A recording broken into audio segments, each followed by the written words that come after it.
thank you, Lulu Fries'dat, for coming to join us. It's a pleasure. Filmmaker of HOLLER BACK. Right, Yeah. not voting. Not, in brackets, not voting. In an American town, exactly. Yeah. So let's talk about that, because I'm somebody who votes. I've voted since I had the chance to.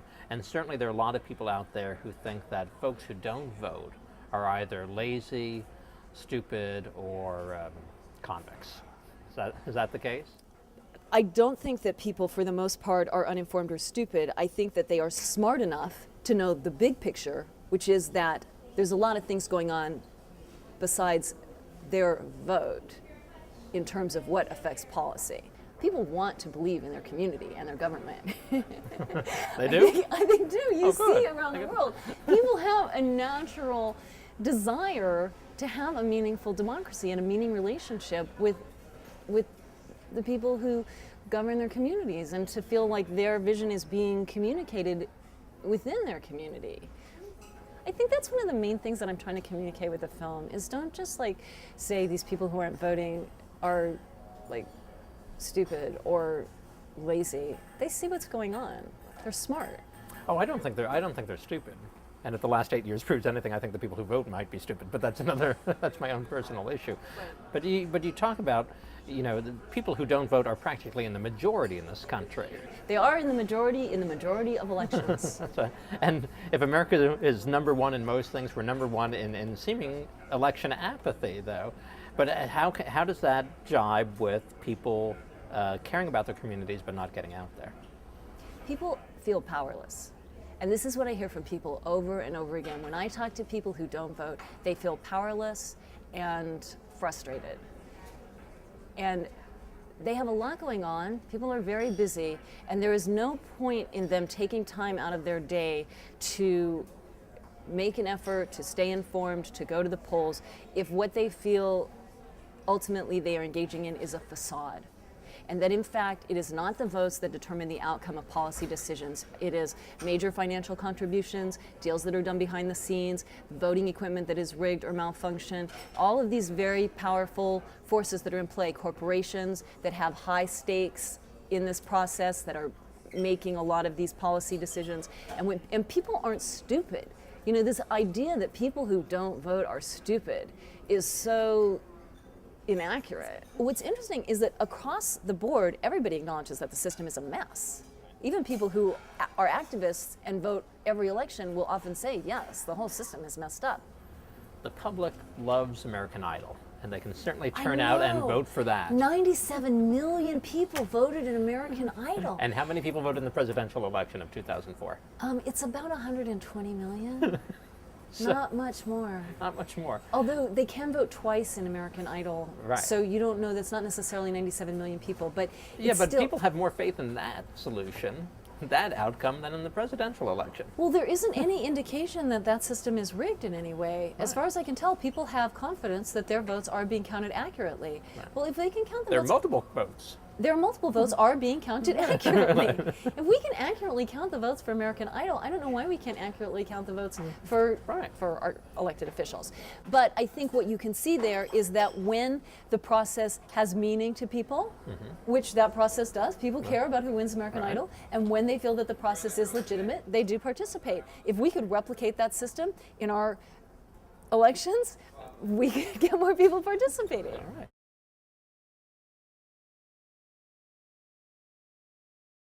Why don't more people participate in elections? I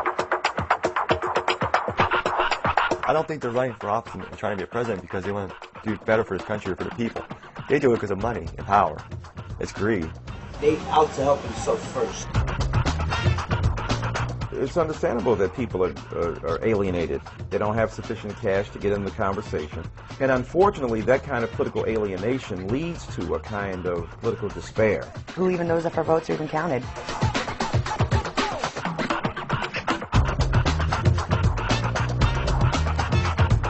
I know it's important, but my business is more important. No one can afford to stand on the sidelines and sit this one out. I believe family is key to everything. So many people now are trying to define it a different way.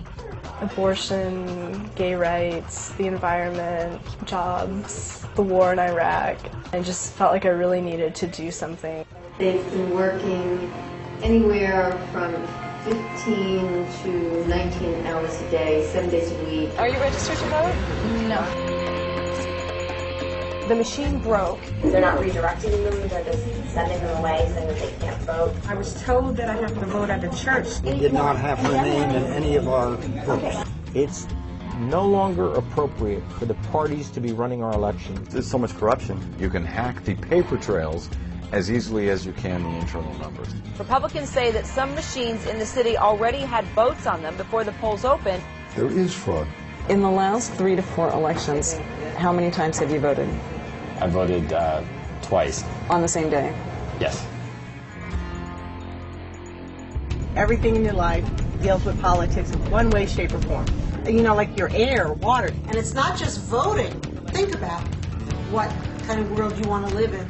I would like to eliminate the Electoral College. Personally, I'd like to see it go to the popular vote. I believe in funding. I think we ought to fund candidates. I really don't believe that money is the problem. We need more communication. Democracy at its best is about people speaking to and talking with one another. It can't always be on television. I've never thought of any of this stuff. Just up to me.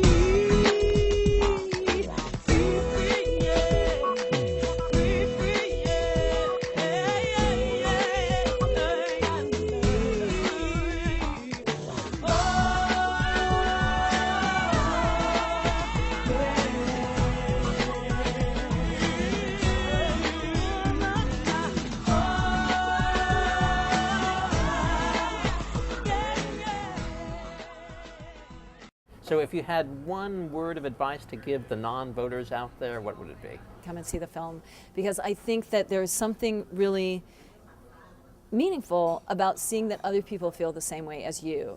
And I think people who don't vote, it's kind of taboo. They very rarely talk about it. It's very rarely asked. And I think it's really healthy to just see that you're not alone and that the way that you feel is a totally reasonable way to feel. But you want to get them past that, though, to vote. You want them to participate. Participation can come in so many different stripes. I think voting is one way to participate.